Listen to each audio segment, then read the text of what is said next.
د هیواد وتلي پیلوټ او لومړني یوازیني فضانورد عبدالاحد مومند جنازه کابل ته انتقال سو له جرمني څخه. د بهرنیو چارو وزارت وایي چې په خاصو مراسمو باندې به د جنازه نادر خان یا مرنجان ته پکې خاورو ته وسپارل سي. دا چې عبدالاحد مومند د افغانستان دپاره څه کړي دي، د دغه ډول کړنه چې اوس اسلامي امارت ترسره کړله، دا څومره ارزښتناکه پریکړه وه چې د حکومت او د خلکو لخوا ترسره سوه. په لویه کچه د خلکو غوښتنه هم همدا وه چې باید د عبدالاحد مومند جنازه یا جسد افغانستان ته انتقال سي، ځکه چې د افغانستان افتخار ده، باید د افغانستان په افتخار باندې دلته خاورو ته وسپارل سي. که څه هم ځینې مخالفتونه په دې برخه کې کېدل، خو د هغه مخالفتونو مخه ونیول سوله. عبدالاحد مومند هغه څوک دی چې په لومړي ځل باندې فضا ته ولاړ، هوالته یې قرآن شریف او همداراز پښتو ژبه نړیواله کړله. د نن شپې پروګرام مو هم د دغه وتلي پیلوټ او لومړني فضانورد په ویاړ باندې ده. راسره په پروګرام کې 3 تنه قدرمن میلمانه دي. هر یو سیاسي او نظامي شنونکی ښاغلی یحیی چاوش، بل میلمه راسره څیړونکی او تاریخ پوه ښاغلی شهسوار سنګروال، او راسره حقوقي او سیاسي شنونکی ښاغلی عزیز الله حقپال. د تاسو ته سلامونه وړاندې کوم، تاوده بحثونو ته ښه راغلاست. سنګروال صاحب، لومړی که تاسو د عبدالاحد مومند په اړه ووایاست چې په هغه وخت کې تاسو چیرې واست او کله چې دی انتخابېده دې ته چې باید فضا ته ولاړ سي، دغه مراسم یا دغه پروسه څنګه وه؟ بسم الله الرحمن الرحیم. ډېر ګران قدرمن علیزی صاحب، تاسو ته تاسو د تلویزیون ټولو درنو لیدونکو ته، تخنیکي همکارانو ته او ډېرو ګرانو قدرمنو میلمنو ته سلامونه احترامونه وړاندې کوم. وعلیکم السلام. بلې هغه وخت تقریبا په 1988 چې د 1480 کال دسمبري میاشت یا د اګست له 9 نیټې سره برابر وه. علیزی صاحب، زه په ملي تلویزیون کې وم، ګرچې پوهنتون کې هم وم، خو په ملي تلویزیون کې په هنر او ادبیاتو کې مې دنده هم درلودله. هغه وخت چې دغه بهیر پیل سو، تقریبا څو پړاوونه په پام کې ونیول، او دا د لومړي ځل دپاره داسې نه و چې دی راغی او ومنل سو. دې کې هېڅ شک نشته ده چې دی یو ډېر مسلکي هوښیار پیلوټ و، اکاډمیک زده کړې هم کړې وې. ولې د دې په څنګ کې نور ډېر کسان هم و چې باید دی د روغتیا له کبله، د فزیکي جوړښت له کبله ټول هغه معیارونه باید په دې کې موجود وي ترڅو دغه ستورمزلي دندې ته وسپارل سي. د دغو څو مرحلو په څنګ کې اول تقریبا د دې هغه شمیر چې ډېر و، دا یو د بل پسې کمېده.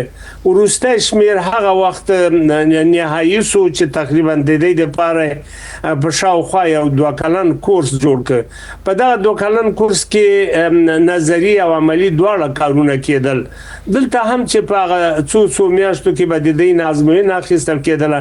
وروستۍ نتیجه دا سوه چې عبدالاحد مومند د ټولو معیارونو شرایطو سره، هم په روغتیایي لحاظ باندې، هم د مسلکي زده کړو له مخې، هم د فزیکي جوړښت له مخې، او هم ټول هغه معیارونه چې باید یو چا درلودلی، هغه د عبدالاحد مومند په وجود کې خلاصه شول. ځکه هغه وخت کې هغه طبي کومې څېړنې چې وشوې، څو مسایل پکې ډېر مهم و. هغه لومړی دا چې هغه د هډوکي تر یو بریده پورې کلسیم له لاسه ورکوه کله چې دی دغه د ستورو مزل ته ټاکل کېدل. او بله مسله د عضلاتو کمزوري وه، چې عضلات کمزوري کېدل، نو دی لیدل چې که چېرته عضلات کمزوري کېږي، څومره یو وجود هلته مقاومت کولی شي سره د هغې چې دا ستونزې پیدا کېږي. بل مایعات له بدن نه، له ټول بدن نه سر ته پورته کېدل. دی دغه خبرې هم په طبي لحاظ باندې او په مسلکي لحاظ باندې، چې په دې کې کورني او بهرني ټول کسان شامل وو چې په هغه معیارونو باندې څوک ترلاسه کړي. او همدغه ډول د زړونو د رګونو د فعالیت مسله وه، او د انسان د بدن بعضن هغه فیزیولوژیکي بدلونونه چې د وزن د کمښت په صورت کې دوی ورسره مخامخ کېدل او د وینې د دوران مسله وه چې آیا هغه د وینې دوران چې کله دی پورته کېږي هغه ټاکلی معیار ساتلی شي او که نه او بل ډېره مهمه مسله چې هغه وخت کې یو چا ته پوښتنه وکوله زه هم حاضر وم کله چې البته بیرته راغی دغه خبره ده نو ده ته وویلې چې هغه اکسیجن چې هلته تاسو ته درکول کېده هغه اکسیجن تاسې کمه کوو ده ورته ویلې چې له یوې خوا خو دغه اکسیجن موږ ته په هغه د مصنوعي توګه راکړل کېده خو هغه څه چې هلته ډېر مهم و دغه کلمه مې اوس هم په یاد ده وي هلته ډول نبات و چې د هغه نبات نوم الجي و دغه الجي نبات په متمادي توګه باندې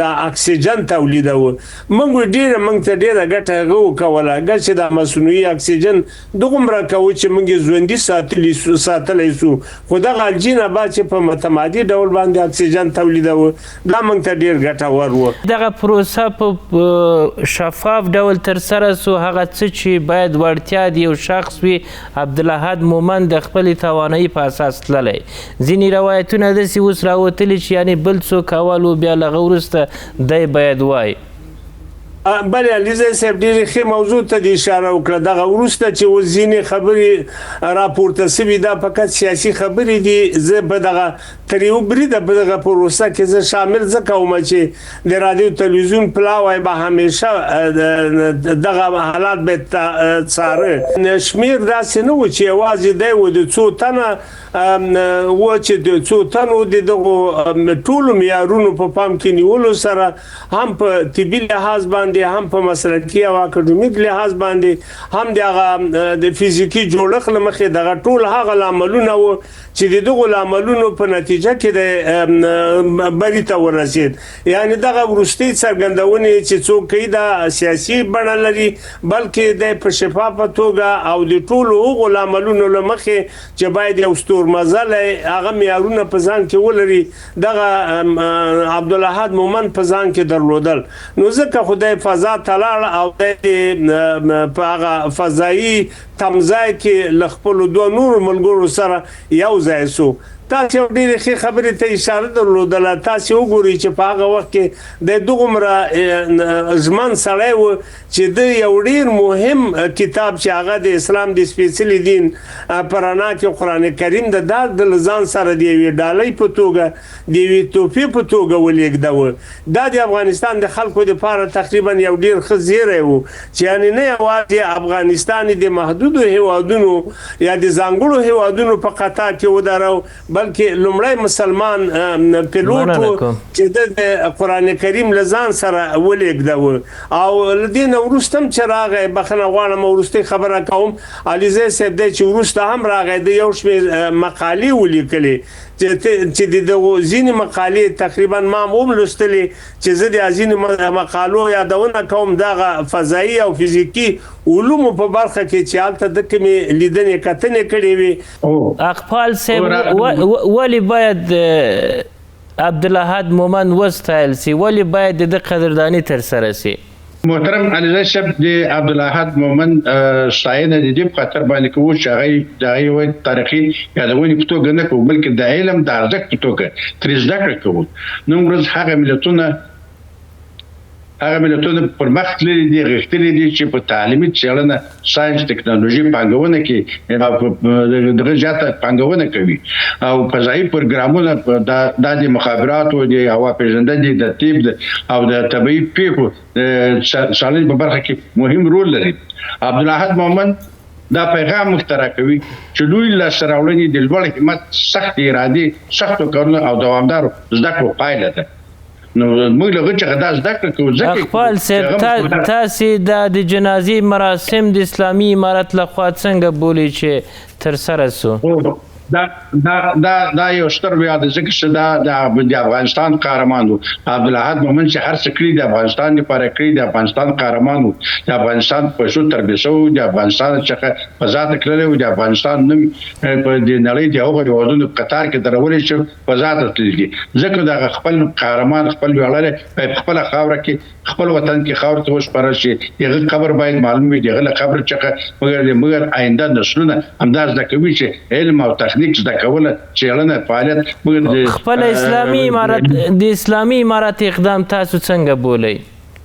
اسلامي اقدامات ډېر په ځای او نیک اقدام کول د دلته موږ په جریان کې ولو چې د جرمني کې د افغانستان جنرال قونسل لاره څخه د عبدالاحد مومند له کورنۍ سره دوامدار تماس ولو تماسونه ولو وي ورته د افغانستان د وزارت د خارجي او د وزارت عوانوردی د وزارت داخلي له طرف څخه پیغامونه ورکول او د غوي له طرفه ډاډ ورکو چې د محترم مومند صاحب جنازه خبر تشریفات سره په امنیت کې په سره خاور ته سپارل کېږي دا د افغانستان ویاړ دی دا باید په افغانستان کې خاور ته وسپارل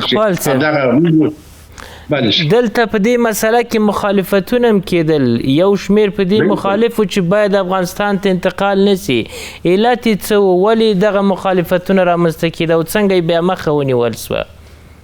یو خدای ولې چې خپل د مومند صاحب کورنۍ ډیر وخت په بهر کې تیر کړی دی د افغانستان د حالات سره نږدې بلد ول او وې سره هم یو سلسله سوالونه او تشویشونه وو له بل طرفه دغه نمرې لاسونه سیاسي هدفونه تعقیبول په دې کې ډیر لاس درلودل او دغه زمزمه همیشه د دې کورنۍ ته وګونه ورسول چې حالت به د قدر ونشي حالت به د جنازې سپکاوی وشي ګوري چې دا کارونه کوي د افغانستان اول خدای ډیر متصور د شهیدین جنازې سپکاوی بوشي او د قدر بونشي دا تک به پېښمان شي او حتی دا یې لورته شي د جنازه کې به حتی انتحاري وشي نو دا به بیا څه پاتې وي او له بل طرفه کدا بیا جنازه پرې کول شي او خاور ته وسپارل شي دا به د افغانستان د دولت لپاره یو نیکنامي وي دا کارم باید ونشي تر دې سره د مخ ته ولاړو چې په جریان د مذاکراتو کې د مومند صاحب کورنۍ لا تصمیم نه ونیولې دغه د جنازې د خښولو د فاتحه اعلان پر رسنیو کې خبر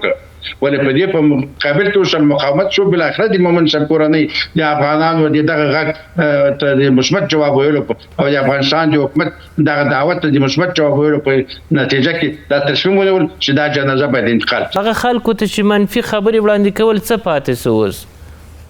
همدا وایي چې دغه اوس د اسلامي دولت په طرف څخه دغه عمل دغه اجرات او د دې دعوت او دغه اعزاز او دغه احترام او دغه لپاره امنیت نیول او دغه لپاره مخصوص ځای ټاکل دا ټول هغه څه دي چې د افغانستان خلکو غوښتنه کوله دا د هغو ټولو دښمنانو په مخ باندې یوه کلکه چپېړه ده کومه چې د افغانستان د اسلامي دولت د تخریب په خاطر باندې دغه څخه سیاسي باربرداري کوله. ما په دې کې مخکې هم ویلو چې یو سیاست مغرض کړی دی چې سیاسي دا په خاطر باندې نه پریږدي دا جنازه افغانستان ته ورسي خو کور دې ټول هو کسان او بعد چې په دې حق باندې مشخص اقدامات وکول چې جنازه باید افغانستان ته انتقال شي. که چیرې جنازه افغانستان ته نه وای انتقال سوی او هلته خاورو ته سپارل سوی وای تاوان یې څه و؟ نو موږ دا یو خدای چې په خارج کې په بهر کې د قبرونه شدي دلته د څو محدود وخت لپاره پاتې کیږي. هر قبرستاني خپل قوانین لري.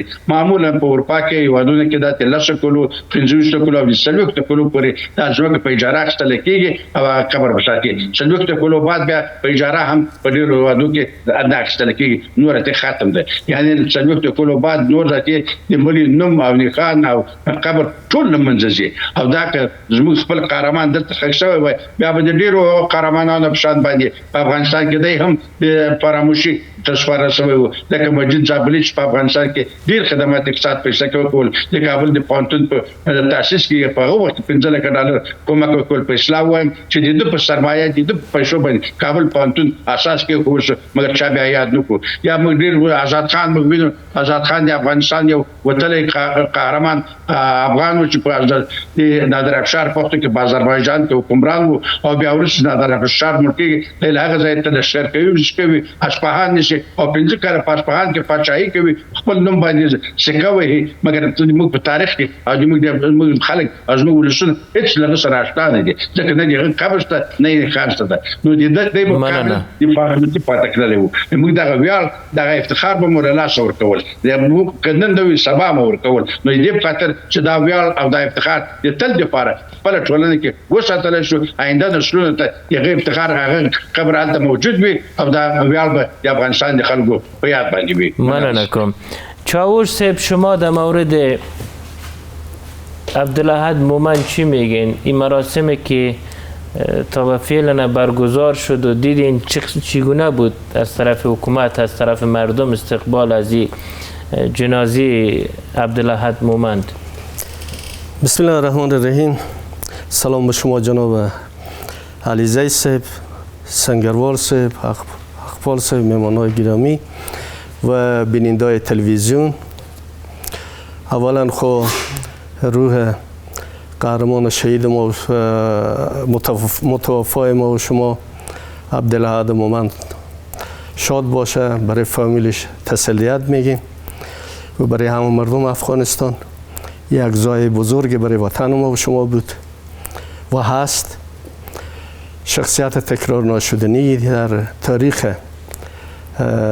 افغانستان است. از نگاه علم و فضانوردی در اولین روزی که اطلاع در گذشت مرحوم عبدالاحد مومند شنیدم، یک فراخوان در سوشال میدیا دادیم به نام از اینکه میت عبدالاحد مومند را به وطنش برگردانید. با این فراخوان بسیار از شخصیت‌های قابل قدر ما در اروپا دیگر کشورها دست به دست هم دادن، هماهنگی کردند. چون ما در اولین روز خبر شدم که فامیل محترم عبدالاحد مومند به انتقال میت از او به افغانستان مخالفت کرده بودند. تمام فامیل نبود، یک تعداد از اعضای فامیل. خب منظور من این بود که همون تعدادی بود که این تعداد هم نقش داشت در ممانعت با آوردن به وطن.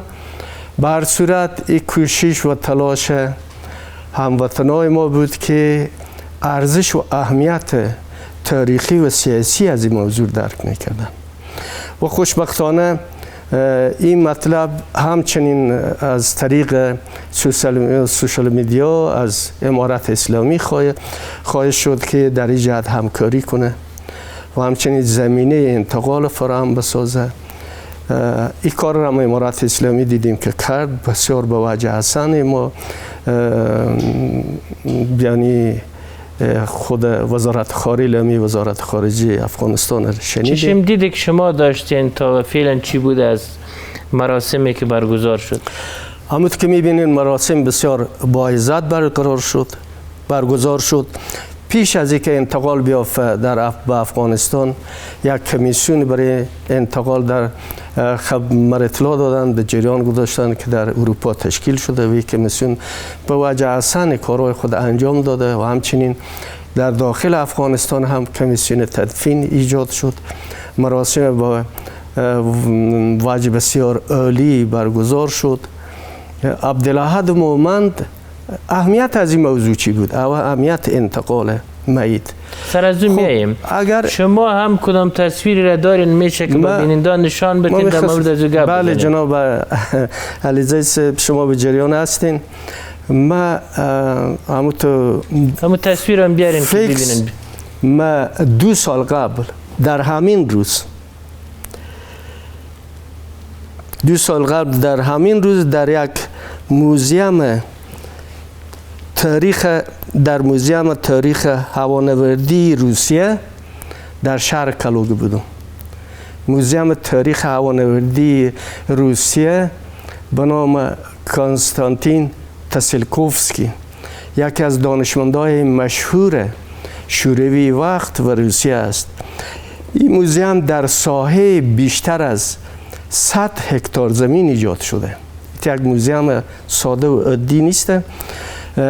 این موزیم همونطور گفتم به نام یک دانشمند شوروی و به پیشنهاد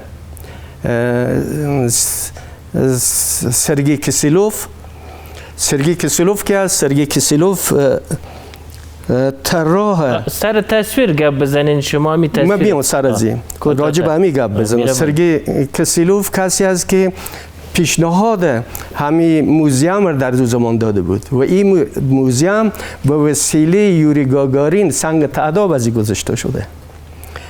ما شخصا در این موزیم بودم، این عکس مشخص وجود داره.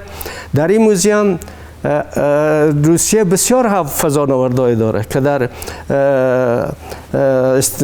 کشتی هوایی یا قرارگاه هوایی میر در وقت نامگذاری میشد. سر از نمیم سر عبدالحد مومند امی بله که در اینجا ما منظور به ازی است که اتحاد شوروی هم وقت و روسیه چقدر ارزش داده به این سفر، به این سفر عبدالحد مومند که ارتباط میگیره با روابط دوستی افغانستان و روسیه. در هم وقت عبدالحد مومند در اینجا به خوبی معلوم است. این کسی که اون میبینین به روی چپرکت است، چون وقت پایین شدن کمی مشکلات پیدا شده بود، ای در او حالت است. ای اولین عکسایی است که بعد از رسیدن از یا به زمین گرفته شده.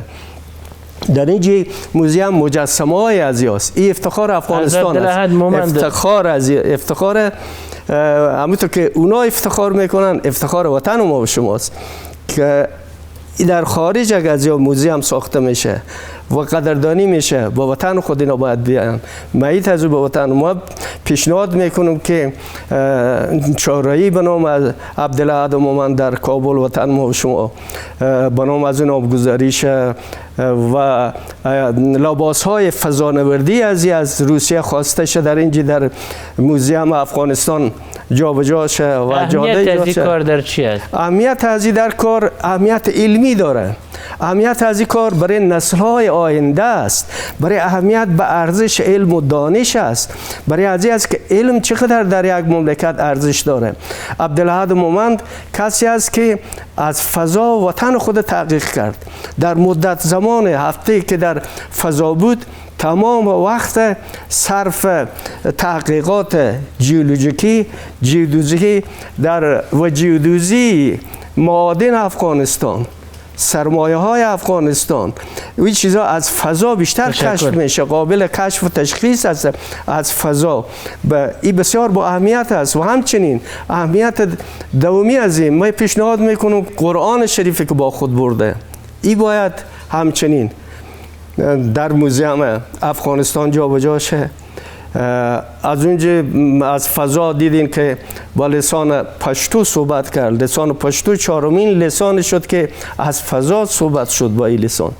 این اهمیت های موضوع، وقتی که سر اهمیت موضوع قضیه صحبت میکنین، هر یک از اینا از خود توضیحات و تشریحات داره که اهمیت موضوع برای ما و شما برجسته میکنه. درنولدون کو دامل رو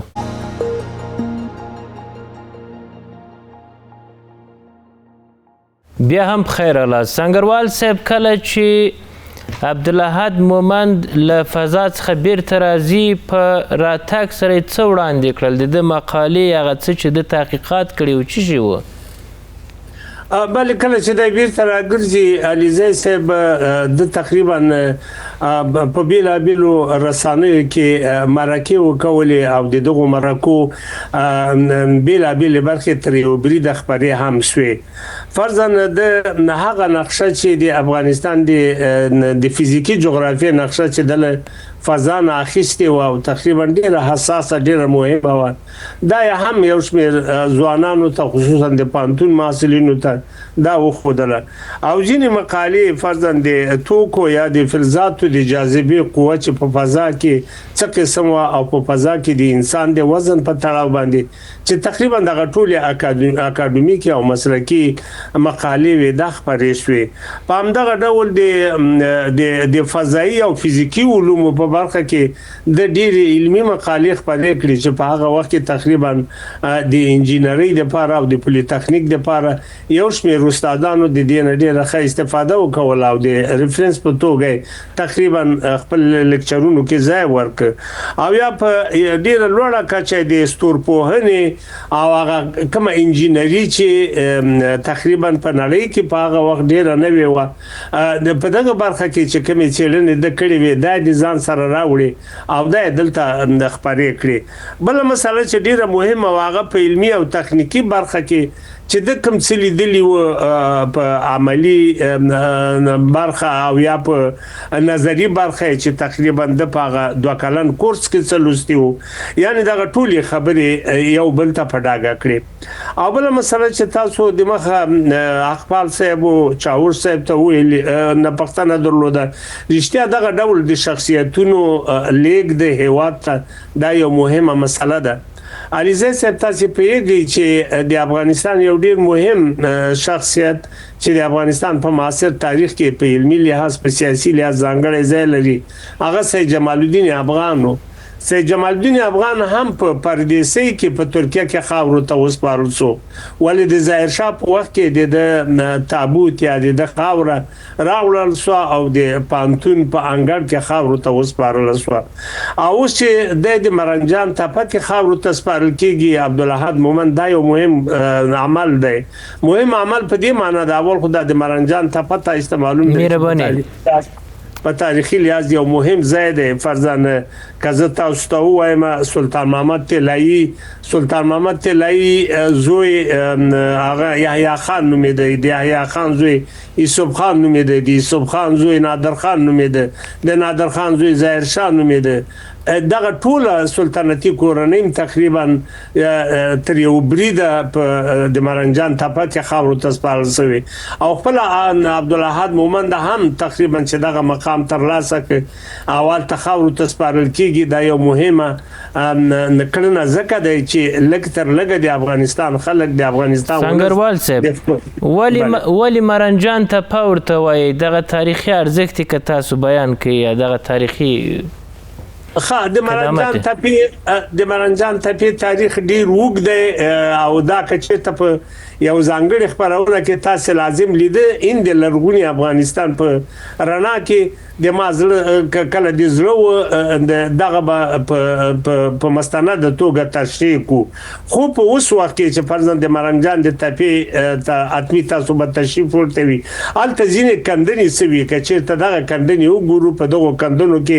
د افغانستان د لرغوني تاریخ ډیره پټه دبدبه پراته ده چې تقریبا د ځینو کندنو له مخې یو شمېر ډیر مهم توکي او آثار چین د کوشانیانو د محل نه دي یا د کوشانیانو د محل نه د مخه د بودیزم د محل نه دي او په دغه وخت کې تاسو پیږئ چې دا هغه کابل دی چې دا اوسنی کابل په دغه بڼه په دغه فزیکی وجود نه و ولې د سنگروال صاحب د عبدالاحد مومند جنازه په تشریفاتو سره انتقال سو لدی وړاندې اقبال صاحب اشاره درلودله د زابلي مسلې ته زابلی هغه څوک چې خپل ټول جایداد معرف ته ورک ځکه چې د له ما وروسته به دا علمي ساحو کې استفاده کیږي بیا د دې د کور مثلا و چې کور یو چا اسماعیل خان مستند موارد دي چې هغه ځان ته غصب کړی و دغه ډول شخصیتونه که انتقالیږي هیواد ته په هیواد کې خاورو ته سپارل کیږي د دې لوی پیغام خپل عامو خلکو ته څه کیدلی سي تاسو پیږئ دا په ټوله نړۍ کې دا یو منل شوی دود دی چې هغه شخصیتونه چې په یو هیواد کې زیږیدلي دي هغه شخصیتونو دغه هیواد لا به هوا نه استفاده کړي دغه زده کړو تعلیم نه استفاده کړي دا په ټوله دنیا کې دا دود دی چې حکومتونه غواړي خپل دغه ډول شخصیتونه بیرته هیواد ته انتقال کړي یعنی دغه خاوره دغه تابوت دغه ډوکی دغه مړی دا ټول خبره تاسو د زابلی خبره وکوله. مجید زاولی د افغانستان په معاصر تاریخ کې خصوصا په اقتصادي لحاظ باندې هغه شخصیت دی چې ډیر لږ شخصیتونه د هغه په اندازه باندې کارونه افغانستان کې کړي. یو ډیر مهم کار زه تاسو وایم چې دلته چې د بانکونو کم تاسیسات د بانکونو کم اساسات چې په افغانستان کې ته ګوري تقریبا د لومړی سړی و چې په دغه برخه کې کوټي او عاملي ګامونه پورته کړي.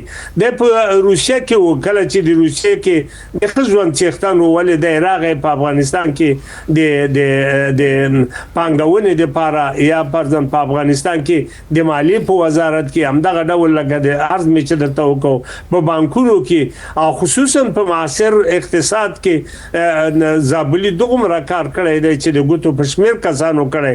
فرضاً زه تاسو په دغه برخه کې چې په زراعت او اقتصاد کې چار کړی ډاکټر عبدالوکیل د ته وایسم، یعنی دا هغه شخصیتونه دي چې د ګوتو په شمیر شخصیتونه دي.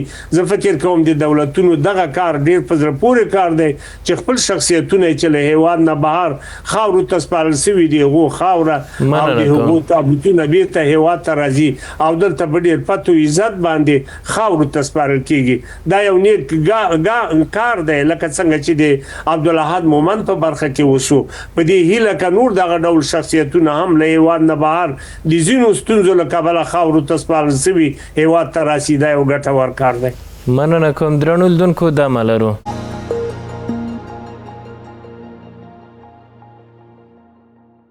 بیا هم خیر الاس اقبال صاحب تیر شل کاله چې کله تیر نظام دلته حضور درلود ولی عبدالاحد مومند څخه استفاده ونه سوه. څومره امکانات د دې و چې باید دته بلنه ورکړل سوی وای تر څو دلته راغلی وای د ده له توانایي د ده له وجود نه په وطن کې دننه استفاده سوی وای. خپله رانغی که ونه غوښتل سو. محترم علیزی صاحب کلیک د مختلف شو دا به کله چې عبدالاحد مومند له سفر راغی بیا وروسته د افغانستان د علومو په اکاډمي کې د فضایي تحقیقاتو یوه څانګه افتتاح کړه د فضایي تحقیقاتو د انسټیټوت په نامه باندې او په دغه کې په هغو نقشو باندې چې د فضا له ځان سره راوړي وي ځکه د فضا کې د شپږ وارې خپله د افغانستان د ساحې څخه دوره کړې ده او ډېرې علمي دقیقې نقشې راوړي وي چې هغه په خاصو کودونو باندې واجد دا افتتاح کړه په دې باندې کار شروع کړو. خو بیا وروسته حالات داسې راغلو چې هغه دغه وضعیت خراب شو په افغانستان کې هغه د علومو اکاډمي سقوط شول او دی هم د مجبور شو ته جلاوطني ته.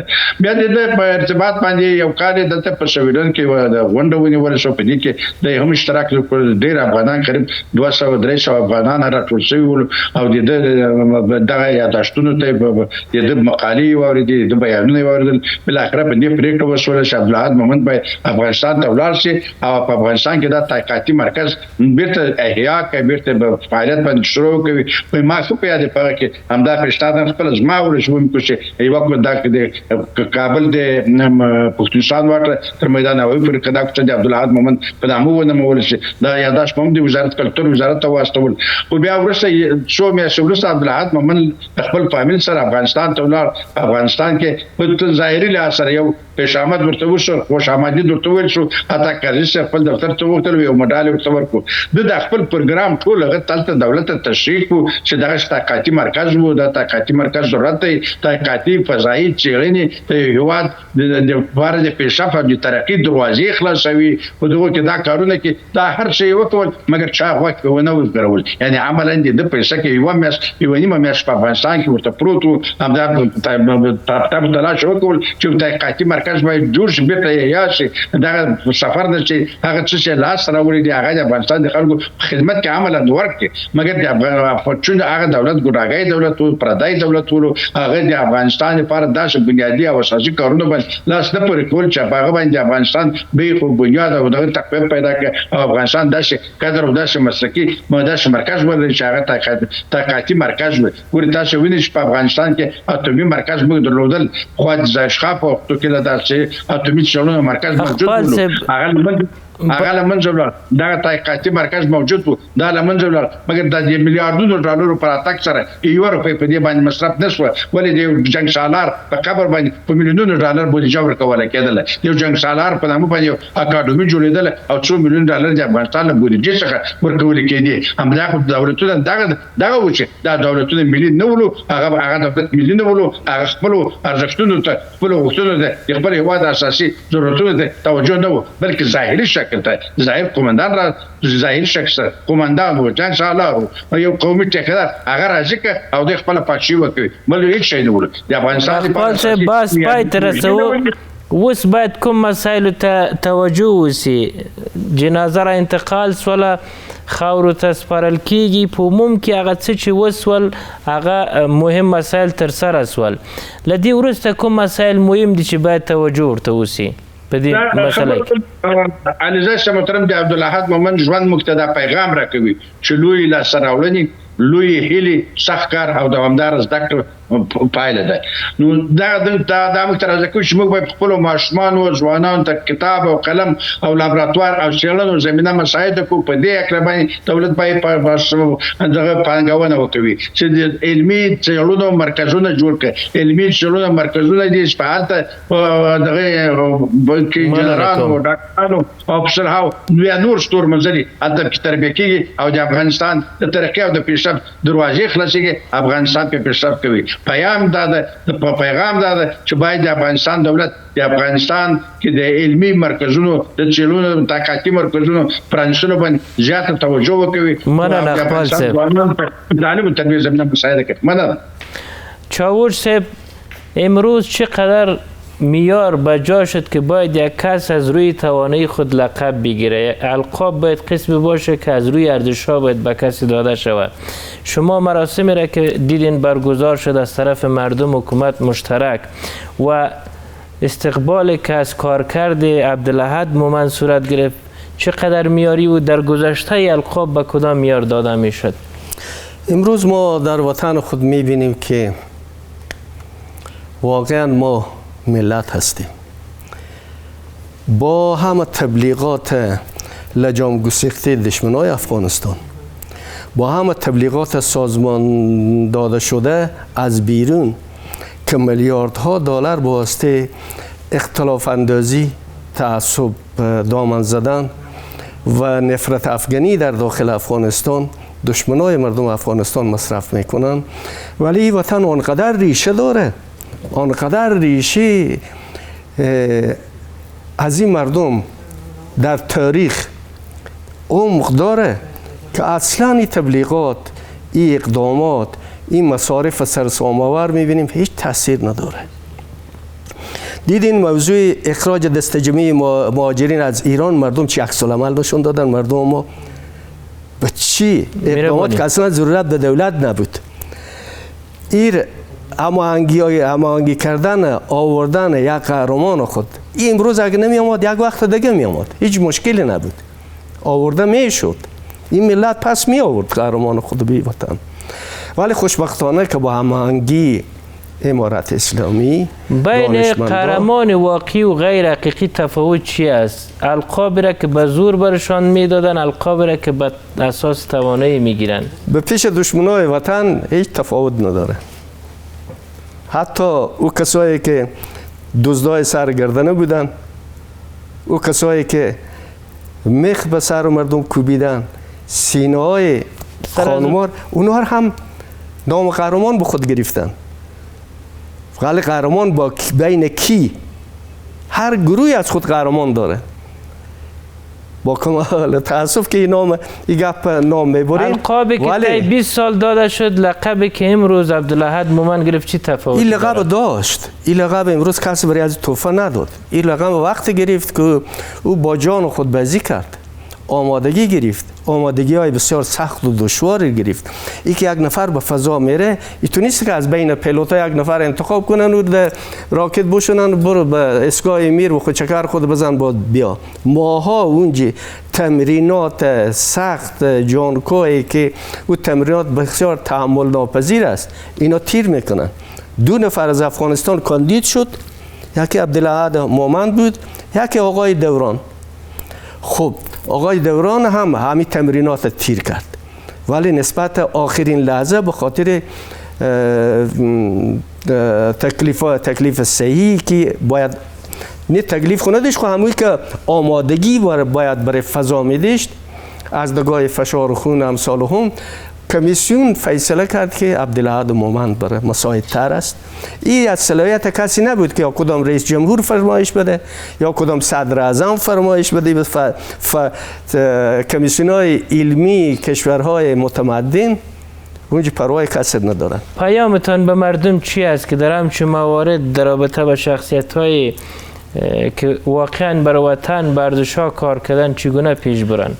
پیام اینه که ما و شما در طول تاریخ وطن خود ناکامی هایی که دارین ای است که دانشمندای بخش علمی و تکنیکی بخش پیشرفت و تکامل وطن خود ارزش نمیدین.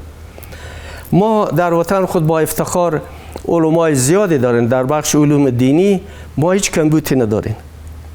در بخش قهرمانای جنگی هیچ کمبودی نداریم، ولی آنچه که کمبود داریم او قهرمانایی است که امروز کمبودی از او احساس میکنیم. زمانی که طیاره دشمن به فضای افغانستان پرواز میکنه و ما جلو از او گرفته نمیتونیم، وقت حس میکنیم که ما چه کمبودی داریم. ما نمیتونیم رادار نمیتونیم بسازین، نیم داریم. نه راکت میتونیم بسازین، نیم داریم. نیم کسی که میسازه و علمش داره او را ارزش میدین.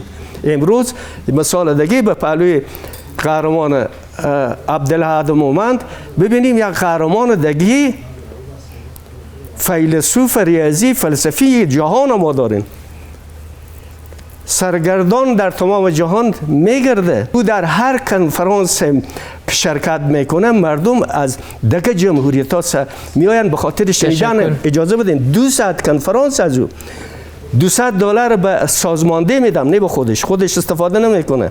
به کشور، به تمام کشورها امروز او جای داره و کنفرانس های بین المللی به نامش دایر میشه. در روسیه به اینستیتوت های کلان به نامش تخصیص دادن، به نام از او موزیم ها را ایجاد کردن و از او استفاده میکنن. با اساس فرمول از او امروز هوش مصنوعی را امریکا ساخته. فرمول صدیق افغان بود.